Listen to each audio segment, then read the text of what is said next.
On est toujours en direct des terrains municipaux de la ville de North Hatley lors de l'exposition annuelle du club de voitures de Lennoxville.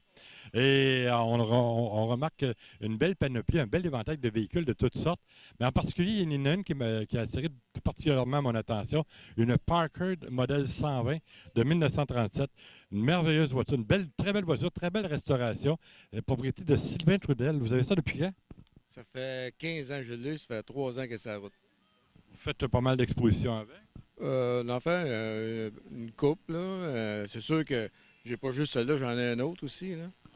Pouvez-vous nous dire quelle marque que c'est, l'autre? L'autre, c'est un camion Chevrolet 72. Mais j'en ai tout le temps que je pourrais dire qui roule, là.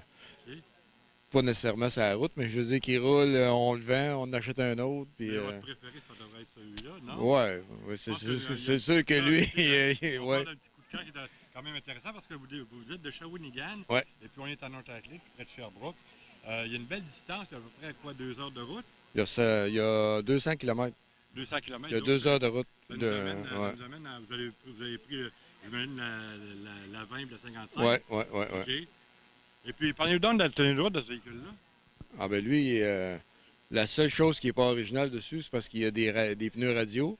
OK. Sauf qu'il n'y a rien qui indique que c'est des pneus radio, là, parce qu'il y a des flancs blancs dessus. Donc, Puis tout. c'est un Survivor. Puis ça se mène comme une voiture moderne, là. Absolument. Ah ouais, ça va très bien. Parker, dont on se souvient, à l'époque, c'était le haut de gamme. C'est sûr qu'à l'époque, une voiture comme ça valait 1200 $. Puis tu pouvais acheter un Dodge ou un Plymouth pour 635 à peu près. Là, fait que, Puis vous l'avez acheté dans cet état-là, donc non. vous l'avez restauré? Non, moi je l'ai acheté, je l'ai complètement démonté de A à Z. Puis C'est une histoire. on l'a fait refaire. Mais il était beau à l'achat quand même. Là, C'est un véhicule qui était solide. Ouais. On parle toujours de la Packard modèle 120 de 1937.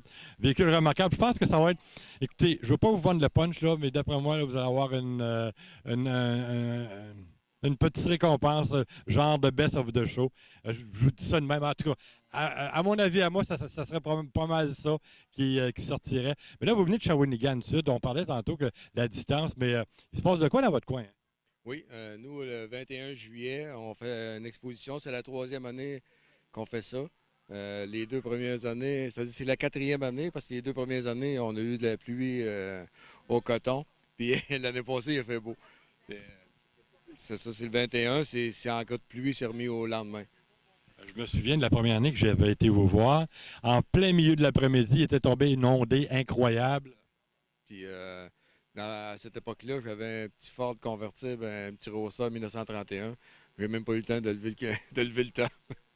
Ça avait été vraiment subi. Hein? Ah ouais, il y avait de l'eau par-dessus les roues de certains véhicules. Oui, on avait été faire un tour dans le centre-ville pour aller faire quelques courses. Et puis, c'est là que ça avait commencé. Et lorsque j'avais retourné sur le terrain, c'était désastreux. Là. Il y avait de l'eau partout. On est à merci de ça quand on fait des expositions à l'extérieur. Ben, on va vous souhaiter d'être plus chanceux cette année. Si vous pouvez avoir une température idéale comme aujourd'hui, ni trop chaud, ni trop frais. Alors, on se donne rendez-vous le samedi 21 juillet à l'auto Fou des Bolides de Shawinigan Sud. Pierre Jutras pour les productions Régie. Merci beaucoup.